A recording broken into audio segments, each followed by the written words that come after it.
हमें ये नहीं सोचना चाहिए कि हम ही स्मार्ट हैं और हमारे ही करने से सब होगा। आप अपना काम करते रहिए, आगे का खेल आगे वाला जाने, हमें नहीं पता कुछ। मुझे पता था कि एक दिन यहाँ पर आ जाओगे। एक है ना कि एक दिन आप हमसे यूं मिल जाएंगे, मैंने सोचा न था। मुझे तो नहीं पता था कि एक दिन आप हमसे यूं मिल जाएंगे। तो आप भी तो यहाँ बस ऐसे ही आ गए ना। तो जैसे आप आ गए वैसे ही कौन जाने आगे क्या रखा है भविष्य में, हमें क्या पता। मौज में रहो बस। प्रणाम आचार्य जी। आचार्य जी, बुद्ध बोल रहे हैं कि मानव जीवन का तथ्य तो दुख ही है। नानक जी भी कह रहे हैं कि नानक दुखिया सब संसार। इसी से ही संबंधित जो कुछ अनुभव जितना मेरी स्मृति को याद है, उससे संबंधित मैं आपसे प्रश्न पूछना चाह रहा हूँ। जितना 10 से 15 साल पहले अपनी स्मृति को टटोल रहा हूँ, तो पिताजी को देखता था, उनके सारे मित्र, उनके दोस्तों को देखता था, तो पूरा उनमें सुख का ही माहौल रहता था, उत्साह में ही रहते थे। ठीक वही समय था जब वो ज़मीन जायदाद की ओर भाग रहे थे। इस तरीके की बातें सुनता था कि सस्ता प्लॉट खरीद लेते हैं, जब वो उसके रेट बढ़ेंगे तो वही प्लॉट बेच देंगे आगे। तो ये सब चीज़ें उनकी बातों में मैं सुनता था।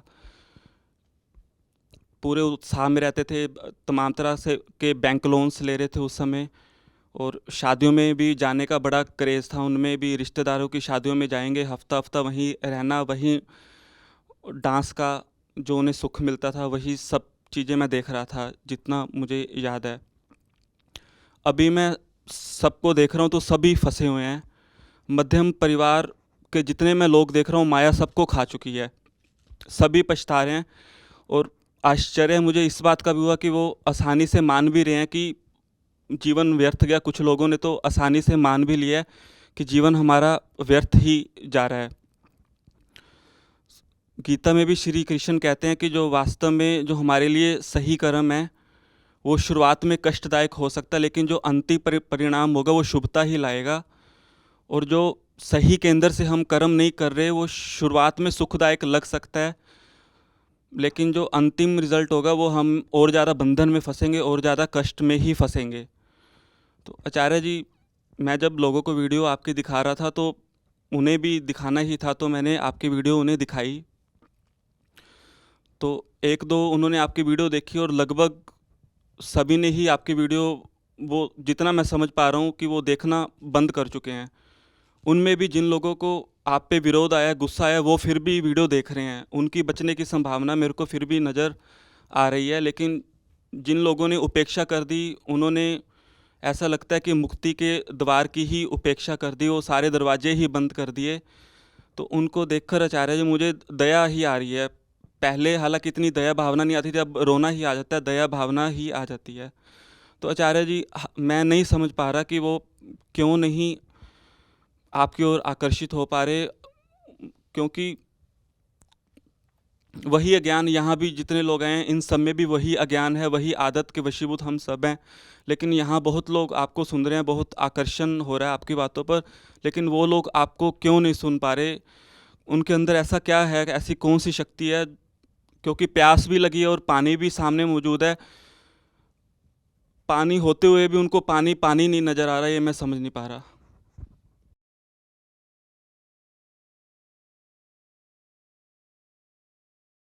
उनका भ्रम बाद में है,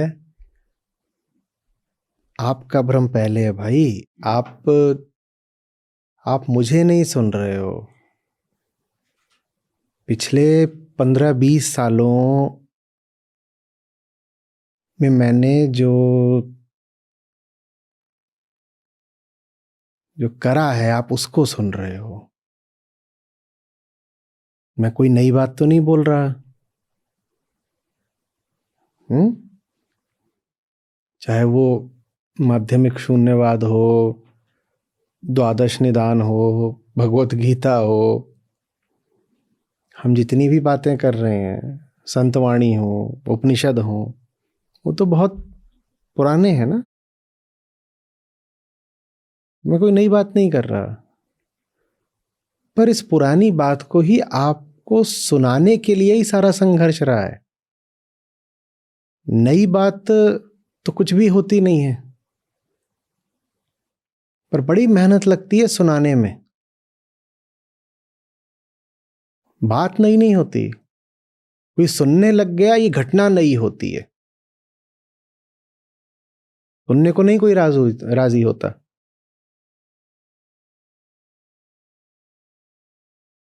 समझ रहे हो?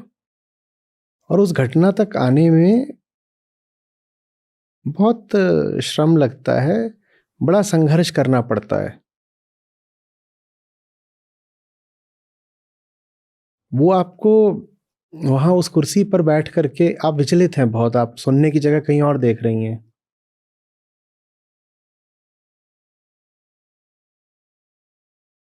ऐसे सब होते हैं। पूछ रहे थे ना कि पानी सामने है तो भी प्यासा क्यों नहीं पी रहा। देखो, पानी सामने है, प्यासा पता नहीं कहाँ देख रहा है, कि देखे ही जा रहा है। तो बहुत मेहनत से सिर्फ इतना आयोजन साधा है कि आप सुनना शुरू कर दो। आपने कितना प्रयास कर लिया अपने घर वालों के साथ? आपने जितना प्रयास करा है उतना ही प्रयास मैंने भी करा होता तो आप में से एक भी व्यक्ति यहां ना बैठा होता।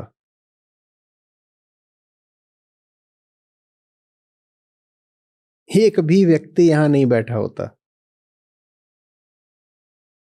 आपने जितना प्रयास करा है, अगर मैंने उतना ही करा होता तो ये जगह ही नहीं होती, ना ये माइक होता, ना ये मंच होता। ये छोटी सी जगह है, इसकी एक एक ईंट ईंट नहीं है। वो शायद 1 घंटे का प्रयास है किसी को कुछ समझाने का। आप अभी बाहर निकलेंगे ना, देखेंगे यहाँ ईंटें लगी हुई हैं।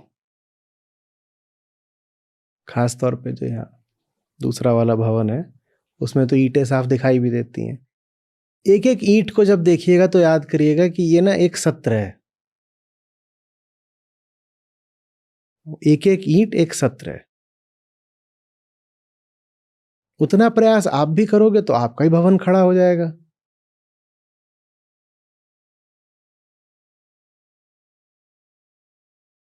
अब हो क्या रहा है कि जब प्रयास चल रहा था उस वक्त आप लोग थे नहीं, तो आपने कुछ देखा नहीं कि क्या हुआ है। आप देख तब रहे हो जब प्रयास का परिणाम आया है, क्योंकि वो परिणाम आप ही हो, आप ही तो परिणाम हो। तो आपकी इसमें कोई भूल भी नहीं कि आप सिर्फ परिणाम देख सकते हो, क्योंकि आप आए ही परिणाम स्वरूप हो। तो आपको तो बस ये दिखाई देता है कि एक मंच सजा हुआ है, ये है वो है, बैठ गए हैं और बोल रहे हैं।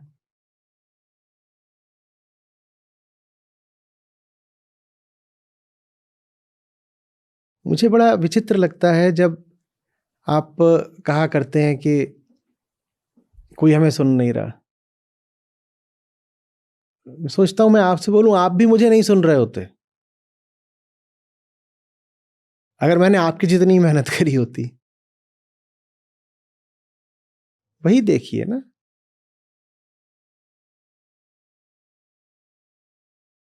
इतना नहीं आसान होता ये जो हो रहा है। ये जिंदगी बदलने वाला काम है। हर चीज की कीमत होती है उसके लिए जिसकी जिंदगी है ना। हर चीज की कीमत आपके लिए होती है, आपके लिए।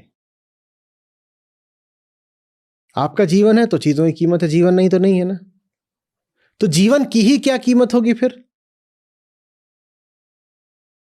अगर जीवन है तभी किसी चीज की कीमत है ना। मैं आपसे कहूं कि आप मर जाएंगे, उसके बाद मैं आपको एक बड़ा सा हीरा ला के दूंगा, बताओ मुझे उस हीरे के कितने पैसे दोगे? तो कितने दोगे आप? कुछ नहीं दोगे, कहोगे जब हम ही नहीं है तो काहे की कीमत। माने सबसे बड़ी कीमत आपके जीवन की है, और अगर जीवन ही बदलना हो किसी का तो उसकी क्या कीमत होगी फिर?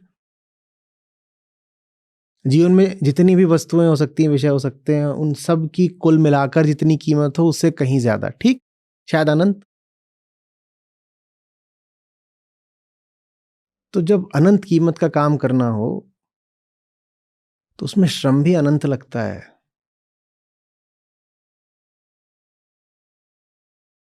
हम्म? आपके साथ एक समस्या हो गई है, आपने वो अनंत श्रम देखा नहीं है।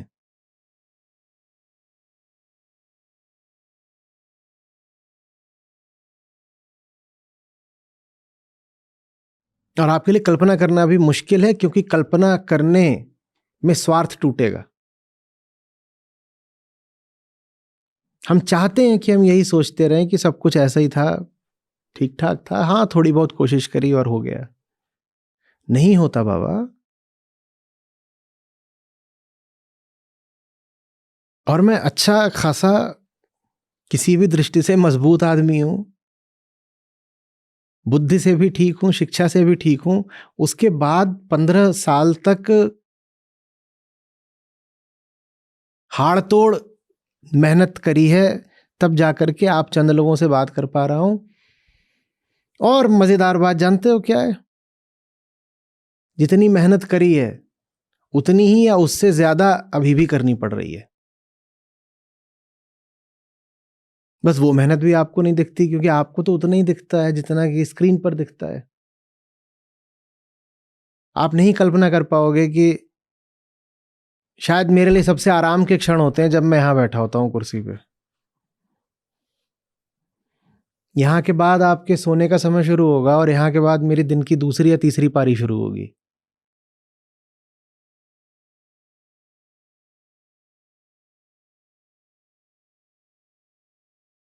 उतनी मेहनत जिस दिन आप करने लगोगे, आपके घर वाले भी सब समझ जाएंगे। तो घर वाले क्यों नहीं समझते? क्योंकि अभी आपने उनके साथ इतनी मेहनत करी ही नहीं है। और मैंने करी है, ये मानना भी आप नहीं चाहोगे, क्योंकि मानोगे तो आपको भी करनी पड़ेगी। स्वार्थ टूटता है। स्वार्थ देख पा रहे हो? अब ये बात थोड़ी सी अपनी गरिमा के खिलाफ जाती है कि अतीत में जाओ और वहां से किस्से उठा उठा के लाओ। भावुकता का प्रदर्शन कभी पसंद मुझे रहा भी नहीं। तो मैं क्या आपको 100-500 किस्से सुनाऊं क्या पुराने?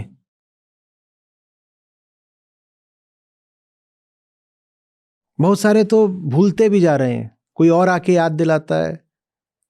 तो आभारी तो मैं इस दृष्टि से अपने माँ बाप का हूं, जिन्होंने शरीर ऐसा दिया था कि टूट नहीं गया। नहीं तो ये तो छोड़ो कि रुपए की दृष्टि से या प्रतिष्ठा की दृष्टि से या किसी और दृष्टि से कितनी चोट खाई। सबसे ज्यादा चोट तो शरीर ने खाई। इस तल पे आकर लड़ाई लड़नी होती है।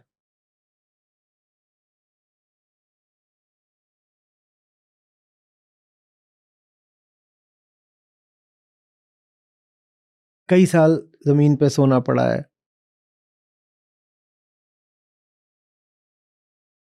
देवेश जी, पीछे वाला कमरा कितने फिट बाय कितने फिट का रहा होगा?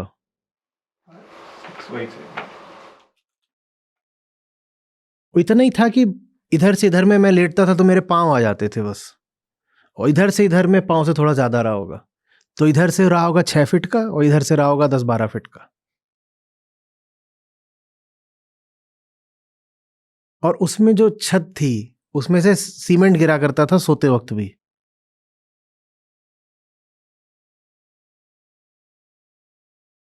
और मुझे ये किस्सा किसी को बताने की जरूरत नहीं, ना उसकी कोई फोटो खींची ना वीडियो हुआ। हाँ, मिल भी जाए शायद फोटो, क्योंकि उसमें कई साल तक,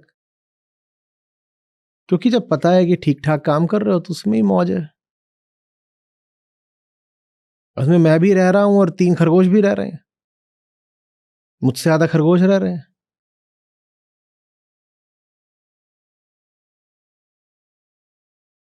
फिर आप आके कहते हो हमने बड़ी कोशिश कर ली। आपका वीडियो ताऊ को दिखाया, ताऊ ने देखा नहीं, हम दुखी हो गए, क्या करें।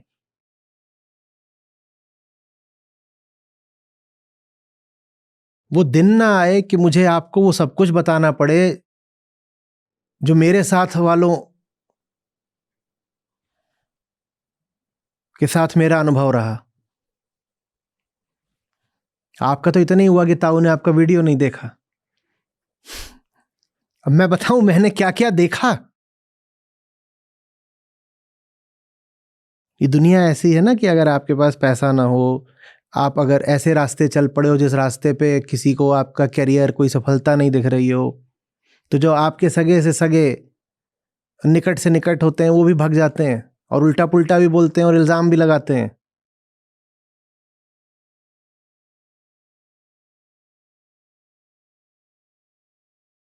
सुख के सब साथी, और तुम ये रास्ता चलोगे तो कौन तुम्हारा साथ देगा?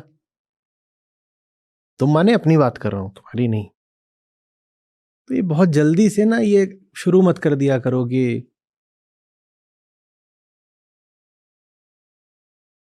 ऐसे ही है, मतलब फोक विजडम है। मैं तो उसको सूडो साइंस में ही रखता हूं, लेकिन फिर भी उपयोगी है। कहते हैं किसी भी चीज में महारत हासिल करने के लिए 10,000 आवर रूल होता है, कि वो काम अगर 10,000 घंटे तक कर लो तो तुम उसके विशेषज्ञ हो जाओगे। तो ताऊ पे बेटा 10,000 घंटे कोशिश करो, उससे पहले बात मत करना कि सफलता क्यों नहीं मिल रही। ठीक है ना? 10,000 घंटे से पहले तो तुम क्या हो? नोवाइस, हमेशर, अभी शुरू करा है, नौसिखिए, और कह रहे हो ग्रैंड स्लैम नहीं जीता, तुम्हें रैकेट पकड़ना अभी आता नहीं। तो कह रहे जोकोविक हराना था, रह गया, बस बहुत दुखी हूं।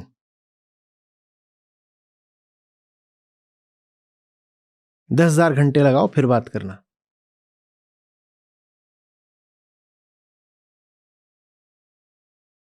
उसमें आचार्य जी ये वाला फैक्टर भी हो सकता है कि जैसे कि जो श्रम करेगा इस क्षमता में, उसका शारीरिक संरचना क्या है वो भी मायने रखती हो। जैसे कि अब मुझे आपका चेहरा बहुत अच्छा लगता है, बहुत सुंदर हो आप, लेकिन उन्हें आप पसंद ही नहीं आ रहे। वही सेम चीज़ मुझे ओशो के साथ हो चुकी है। ओशो शुरुआत में देखा था, उनका चेहरा मुझे पसंद नहीं आया, तो लेकिन अब ओशो की वीडियो अब सुन रहा हूँ, अच्छी लग रही हैं। तो वो शारीरिक हम कम्युनिटी पे ना एक पोल करा लेते हैं कि कितने लोगों को मेरा चेहरा पहली ही नजर में सुंदर लग गया था। 25% से अगर ज्यादा लोग हाँ बोल दें तो बताना। मैं कृतज्ञ हूं आपका, आपको मेरा चेहरा सुंदर लगता है, धन्यवाद। लेकिन ज्यादातर लोग शुरुआत नफरत से ही करते हैं। वो भी बहुत सारे लोग जो अब स्क्रीन पे आकर के आप ये कहिए, ये बताइए, आपने मुझे इतना दे दिया, ये सब बोल रहे हैं, उनमें से भी बहुत लोग ऐसे होंगे जो अभी भी यूट्यूब पे ब्लॉक होंगे, गाली से शुरुआत करी होगी। तो कौन सुंदर लगता है, कौन नहीं लगता है, कई बार ये भी वक्त के साथ निर्धारित होता है। समझने लग जाओ तो सुंदरता भी दिखने लगती है। और प्रयास करते रहना होता है। ऐसा नहीं होता कि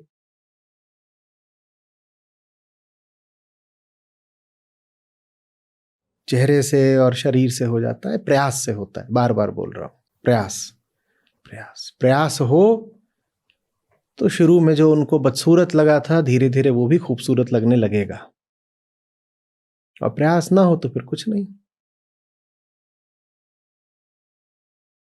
कोई और तरीका नहीं है, या होगा तो मैं जानता नहीं। मैंने तो एक ही चीज करी है, कोशिश। आप भी वही कर लो। धन्यवाद आचार्य जी। आप लोगों को सचमुच ऐसा लगता है कि मतलब ऐसे ही है, बस हो गया धीरे से, अपना कुछ नहीं? अच्छा सोच के देखो, कोई यहां कैसे पहुंच जाएगा वहां से शुरू करके? कैसे हो जाएगा? क्यों हो जाएगा? कैसे हो सकता है? कोई रोड मैप होता है?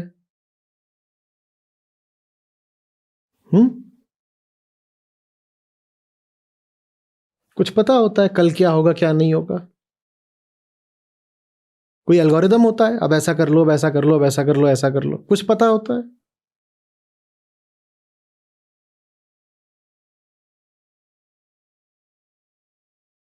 कोई भी किसी की भी सुनता है इस दुनिया में, तो कोई आपको क्यों सुनने लग जाएगा? किसी को कुछ भी सुनवाना हो बड़ा मुश्किल होता है, किसी को यह सुनवाना कितना आसान होगा ये बताओ। ये मत देखा करो कि चैनल के कितने सब्सक्राइबर्स हो गए, ये देखा करो कि किस चैनल के इतने हो गए। कोई बड़ी बात नहीं होती है, जो भी हो जाए 20 30 40 100 कुछ भी नहीं होता इतने मिलियन से, कोई बड़ी बात नहीं है। बात यह है कि वो वेदांत का चैनल है, जितने भी लोग सुन रहे हैं वो वेदांत सुन रहे हैं। ये कैसे हो गया? ऐसा हो सकता है क्या? संभव है ये कि वेदांत सुन रहे हो लोग और वहां पे कुछ अलग से तो चैनल पर जाता नहीं, आपसे ही जो बातचीत होती है यही रिकॉर्ड हो रही है, यही इसी का एक हिस्सा उस पर भी चला जाता है, जानते ही हो आप। ताज्जुब नहीं हो रहा आपको? लोग ये सुन रहे हैं, लोग ये सुन रहे हैं। कैसे सुन रहे हैं? द्वादश निधान आज बात करी हमने और ये डलेगा, सुन भी लेंगे। कुछ घपला है? ये कैसे हो रहा है? घपला नहीं है, मेहनत है। एक एक करके, दो दो करके, रोज रोज रोज लोग समझते गए हैं, लोग जुड़ते गए हैं, प्रतिदिन का उसमें काम रहा है। उतना काम तो करो पहले, उसका 1/4 ही काम कर लो।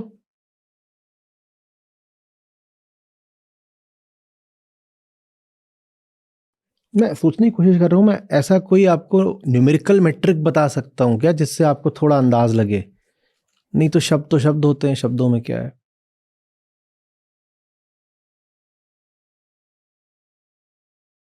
अभी याद नहीं आ रहा, याद आएगा तो बताएंगे, जिससे आपको एक बिल्कुल ठोस अनुमान लगे।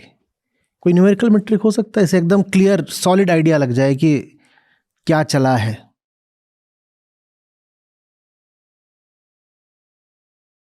बताएंगे कभी ध्यान में आया तो। एक तो है ही सामने आपके, number of hours of recording, वो तो है ही। हाँ वीडियो से कम सब्सक्राइबर से। हाँ, वो तो बताया ही है कि नहीं, मेहनत वाली जो चीज़ें में सीधे सीधे एक्सर्शन दिखाई दे, जैसे नंबर ऑफ किलोमीटर्स, जो एकदम एक हार्ड फैक्ट हो, वैसा कोई हार्ड फैक्ट सोच के बताएंगे आपको कि कहाँ है, तो थोड़ा सा आपको फिर आइडिया लगेगा कि इतना करना पड़ता है तब कुछ होता है। अनप्रोफेशनल टीम के साथ प्रोफेशनल, अब ये कैसे बताया जाए कि, क्योंकि सब्जेक्टिव हो गया ना थोड़ा सा कि एक बात बताओ, आप बताओ,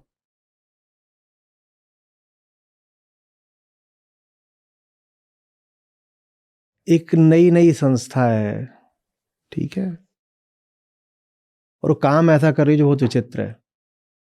आज से और 17-18 साल पहले की बात कर रहा हूँ। और वो काम तभी हो सकता है जब अच्छे लोग हों उसमें, और वो फंडेड वगैरह तो है नहीं। बूटस्ट्रैपिंग जानते हो ना, जो आएगा उसी से सैलरी दे दी जाएगी। आप जाओगे वहां काम करने, और वो भी जो काम हो रहा है वो कोई इंडस्ट्री नहीं है, उसमें कोई प्रिडिक्टेबल करियर नहीं है, ना कोई करियर प्रोग्रेशन, करियर पाथ है, कुछ नहीं। आप जाओगे क्या? जाओगे? तो बस यही सोच लो कि काम के लिए लोग ही लाना अपने आप में कितनी मुश्किल बात रही होगी। और जो आए होंगे क्या वो टिके होंगे? और अगर उस समय पर जो टिक रहे थे वही 2006, 8, 10, 11, उसके बाद भी लगा लो ना अनुमान।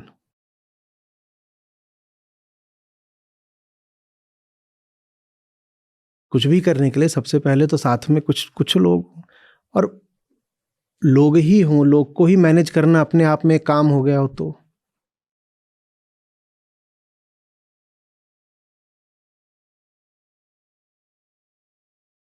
मैं नहीं बता सकता, जिन्होंने देखा नहीं, जो साथ में नहीं थे, उन्हें नहीं समझ में आएगा कि।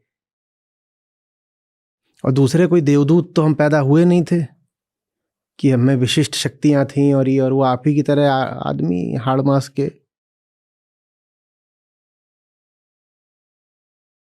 गुण दोष जैसे सब में होते हैं वैसे ही हम में भी। डर आपको लगता है, डर हमें भी लगता था। उसके साथ भी कोशिश लगातार चलती रही ना। बहुत चीज़ों पे गुस्सा आए, बहुत चीज़ों पे अफसोस हो, पर कोशिश तो चलती रही ना।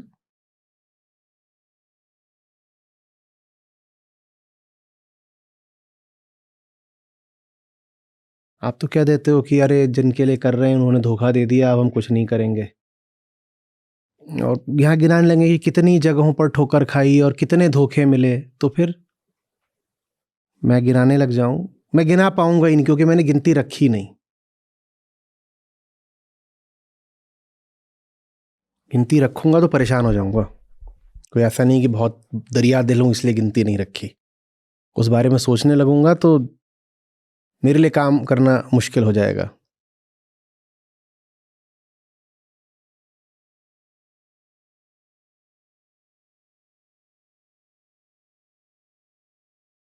एक शब्द है जो आप अध्यात्म के साथ जोड़ते ही नहीं हो कभी, स्ट्रगल, संघर्ष।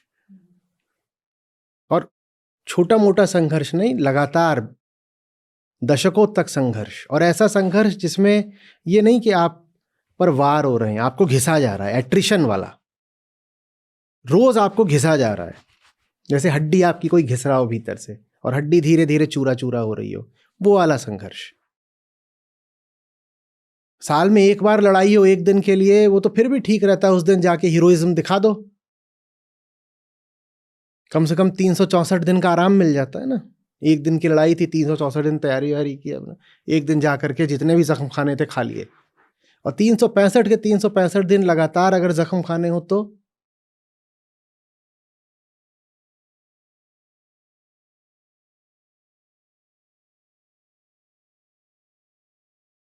जल्दी से परिणामों की उम्मीद मत कर लिया करो।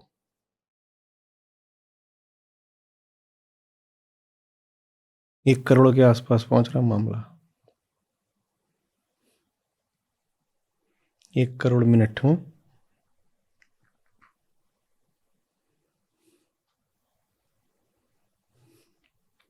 हम मुक्त होने को पैदा नहीं हुए हैं। ये जो हो रहा है ना यहाँ, ये असंभव है।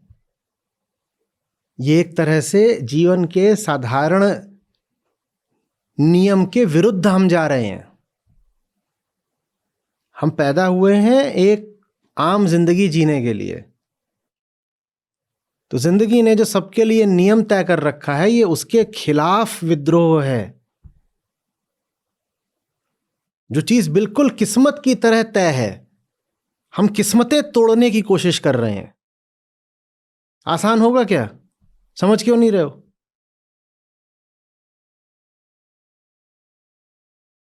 कोई यहां किस्मत में ये नहीं लिखवा के आया है कि जग जाएगा, होश में जिएगा, थोड़ा भी मुक्त जिएगा। कोई नहीं लिखवा के लाया। सब इसलिए सब आए हैं कि वही साधारण जिंदगी। हाँ, किसी की थोड़ा कम पैसों में, किसी की थोड़ा ज्यादा पैसों में।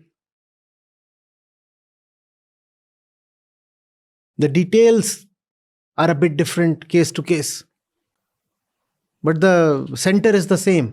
Center क्या है? Ordinariness, commonness, mediocrity. यही center है। यही होना था ना सबकी जिंदगी को। हम वो नियम ही बदल देना चाहते हैं। किसी ने एक बार कहा, पर ये तो भगवान का नियम है। हमने कहा हम भगवान से लड़ रहे हैं। फिर हम भगवान का नियम तोड़ना चाहते हैं। अगर ये भगवान का नियम है तो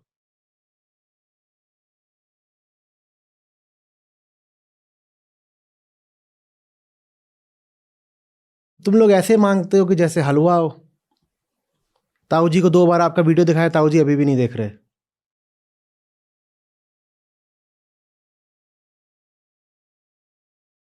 फिर समझो, ये जो हो रहा है ये होना नहीं था। ये प्रकृति विरुद्ध है। ये नियम विरुद्ध है,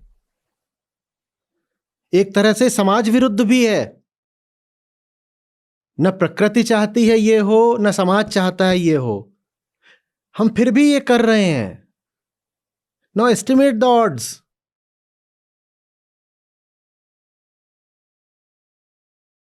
आप लोगों के लिए आचार्य जी एक दिव्य दैवीय पुरुष हैं। दरवाजा खुलता है, वहां से प्रकट होते हैं, कुर्सी पे बैठते हैं, व्याख्यान देते हैं, उसके बाद जाके ध्यान मग्न हो जाते हैं। मैं तुम्हें क्या बताऊं।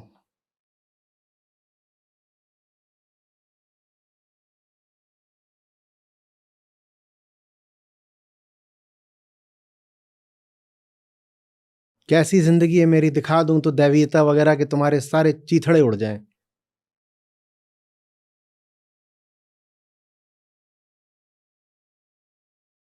सब कुछ खुद ही करना पड़ता है।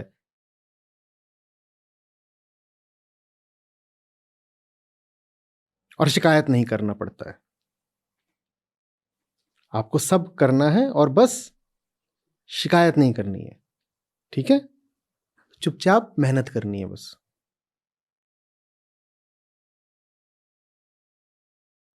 अभी उस दिन शिवा की आंख लाल हो गई थी, तो मैं आया था, लखनऊ से लौटा था उस वक्त। हाँ, लखनऊ से ही आया था, एयरपोर्ट से आया सीधा। तो बैठा हुआ था अकेले, मैंने कहा काम करो ना। नहीं, दर्द हो रहा है। मेरे पास दवाई थी, मैंने डाल दी। उसी समय पर किसी ने आकर के उसका वीडियो भी बना लिया। और अगर इससे 10 मिनट रिलैक्स रखता हो तो 1-2 घंटे बाद फिर से डाल लेना, या जितना ही डालोगे ठीक है उतना क्लियर होता है। और नहीं डालोगे तो मेरी तरह फिर 15-20 दिन तक परेशान रहोगे। मेरा बहुत लंबा चला। ठीक है, बस हो गया, कोई दिक्कत नहीं। ठीक है, तो मैं सीधे तब उस वक्त एयरपोर्ट से ही आ रहा था, तो डला। तो आप में से किसी ने उसमें नीचे कमेंट लिखा, क्योंकि मैं उसमें बोल रहा था कि शिवा तुम डाल लो, 2-3 दिन में ठीक हो जाता है। मेरे भी घर में हुआ था, वहाँ सबको 3-3 दिन में हो गया ठीक। लेकिन मुझे हुआ था, उसमें मैंने बोला 15-20 दिन, 15-20 दिन भी नहीं लगे थे, 25-30 दिन लगे थे, और अभी भी पूरी तरह ठीक नहीं हुआ है। तो किसी ने नीचे कमेंट लिख दिया कि वो सब तो ठीक है, पर जब 3 दिन में ठीक हो जाता है तो आचार्य जी का क्यों नहीं ठीक हुआ इतने दिन में।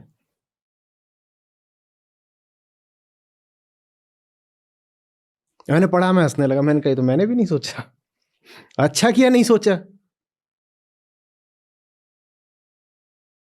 और दवाई मेरे ही पास थी जो डालने से होता है, पर उसकी आंख में डालने के लिए मैं हूं। ठीक हो गए भाई तुम? वो तो ठीक हो गया। तो बस जिंदगी ऐसी ही बना लेनी होती है कि हमारे हाथों लोग ठीक होते चलें, अपना क्या हो रहा है इसका नहीं ख्याल करते।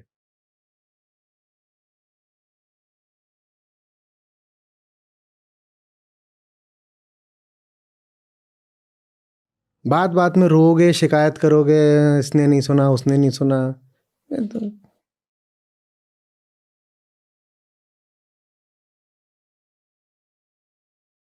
भाई सबको बोल रहा हूँ, जिन जिन लोगों को शिकायत है कि कोई हमारी, दे तो दिया संस्था ने, अब मौका करा लो उनको महीने भर के लिए। शिकायत वगैरह बंद करो, प्रयास करना शुरू करो। ये अभी जो मौका मिला है, अवसर, करो प्रयास। विफल हो जाओ तो फिर से प्रयास करो, वहीं पे प्रयास करना है वहां करो, कहीं और प्रयास करना है कहीं और करो, पर रो मत बैठ के।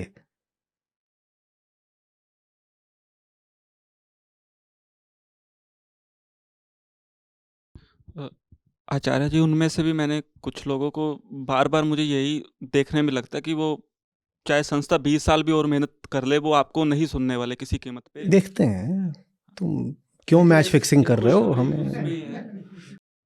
एक ये संभावना है कि उनकी वो फैमिली में कोई एक व्यक्ति समझदार निकल जाए तो वो उसकी मान लेंगे, वो मान रहे हैं, वो बचा सकता है उनको।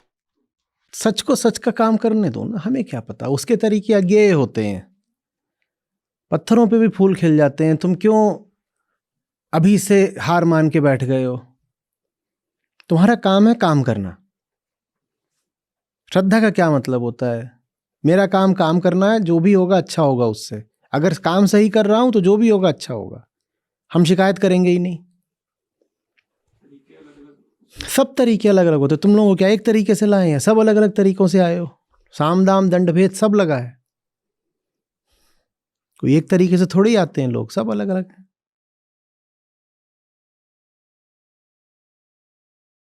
और इतना तुम आश्वस्त मत हो जाओ कि 20 साल तक करेंगे तब भी कुछ नहीं होगा। क्या चीज कैसे हो जाती है कुछ कह नहीं सकते। जीवन के बड़े रोचक और बड़े आश्चर्यजनक तरीके होते हैं। हमें कुछ नहीं पता होता कौन सी चीज कैसे हो जाएगी। जीसस के पीछे 11 घूमा करते थे कुल। ईसाइयत आज दुनिया का सबसे बड़ा धर्म है। हो जाती हैं चीजें भाई। और जवान थे तभी उनको पकड़ के कहा कि लगाओ इसको कांटों का ताज और खत्म करो। किस तरीके से कहां पे क्या विस्फोट हो जाएगा हम नहीं जानते। तो हमें बहुत अपने ऊपर भरोसा नहीं होना चाहिए कि हम सोचें कि अच्छा ऐसा है, कर्व तो लीनियर ही चलेगा और ऐसा होगा और वैसा हो। कभी भी कुछ भी हो जाता है। कई बार जीतते जी होता है, कई बार मर के होता है, कई बार मरने से होता है। उन्हें आचार्य जी अगर सुख भी मिल रहा होता तो भी बात समझ आती है कि वो आपका विरोध क्यों कर रहे हैं, क्योंकि आपकी बात से शायद उनके सुखों पे चोट लगती, लेकिन वो पीड़ा भुगत रहे हैं, जहर का प्याला पी रहे अरे हैं। भाई ये हालत सबकी है। आप बोर कर रहे हो मुझको अब। ये हालत सबकी है। सब ऐसे ही हैं। दुख तो सभी झेल रहे हैं ना।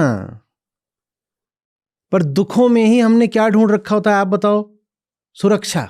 दुखों के साथ हमने आदत बना ली है। हम कहते हैं दुख है पर परिचित हैं। दुख है पर जाना पहचाना है ना। और आनंद जब भी आता है वो अज्ञात होता है।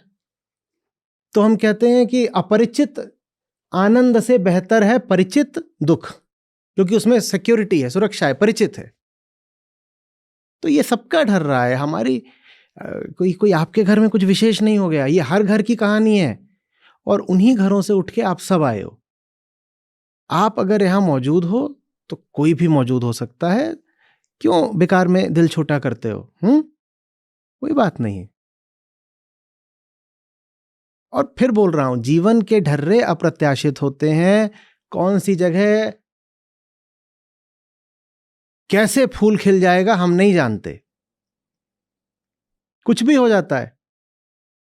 घरों की छत पे देखा है, वहां पीपल उग रहा है। छत पे पीपल कैसे उगाएगा? कुछ भी हो जाता है। बड़ी चट्टान होती है, बड़ी चट्टान, और उसमें किसी वजह से जरा सी दरार आ गई। गर्मी बहुत पड़ी, चटक गई जरा सी दरार, और धीरे धीरे उसमें थोड़ी सी मिट्टी भर गई। और किसी दिन कोई पक्षी आया, उसने उसमें बस यूं ही अनजाने में कोई बीज डाल दिया और लो।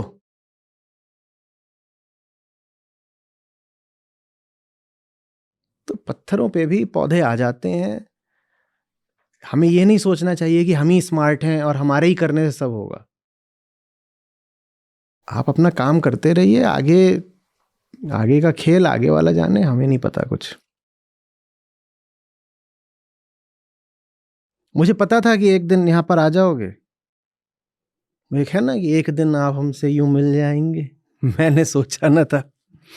मुझे तो नहीं पता था कि एक दिन आप हमसे यूं मिल जाएंगे। तो आप भी तो यहां बस ऐसे ही आ गए ना। तो जैसे आप आ गए वैसे ही। कौन जाने आगे क्या रखा है भविष्य में, हमें क्या पता।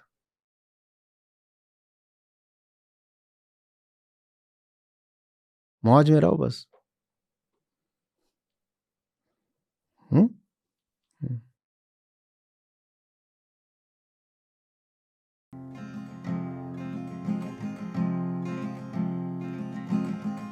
सूरा सोई सराहे लड़े मुक्ति के हे। सूरा सोई सराहे लड़े मुक्ति के हे। पुरजा खट पड़े तो भी न छाड़े खेत रे साधो, तो भी न छाड़े खेत। सर मैं आइजर भोपाल से बात कर रही हूँ। मैं पीएचडी स्टूडेंट हूँ 5th ईयर में, बायोलॉजिकल साइंसेस डिपार्टमेंट में, और मैं आचार्य सर से जुड़ी हुई हूँ अगस्त से। और मेरी लाइफ में काफ़ी चेंजेस आए हैं सर से जुड़ने के बाद। सबसे बड़ा चेंज मुझे ये लगा है कि मेरे माइंड में जो भी कॉम्प्लिकेशंस रहते थे, बहुत डर रहता था, बहुत फियर रहता था, लैब में कुछ हो गया, लोगों की चीज़ों का बहुत चलता था दिमाग में, तो ये सारे प्रॉब्लम्स अभी सॉल्व हो गए हैं। जिससे मैंने रियलाइज़ किया है कि पर्सनल प्रॉब्लम्स सॉल्व होने के बाद मेरी प्रोफेशनल लाइफ बहुत ज़्यादा इम्प्रूव हो गई है। मैं काम पे बहुत ज़्यादा फोकस कर पा रही हूँ, और अभी एक्चुअली बहुत सारी चीज़ें करने में मुझे मज़ा आ रहा है। मैं जिम जाती हूँ, मैं स्पोर्ट्स खेलती हूँ, मैं एक्स्ट्रा बुक्स पढ़ने का टाइम निकाल पाती हूँ। आचार्य जी की बहुत सारी बुक्स भी है मेरे पास। सो बहुत ज़्यादा अच्छा चेंज आ रहा है मेरी लाइफ में। एंड ये मेरा पहला सत्र था वेदांत संहिता का।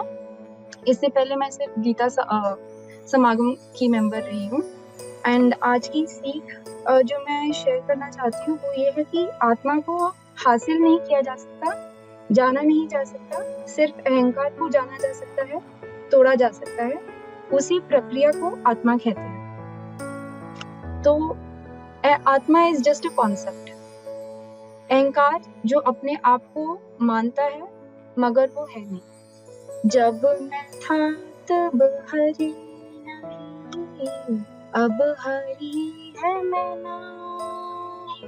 प्रेम गली आती साकारी, जामे तू न समा मेरे साधो, नामे तू न समा।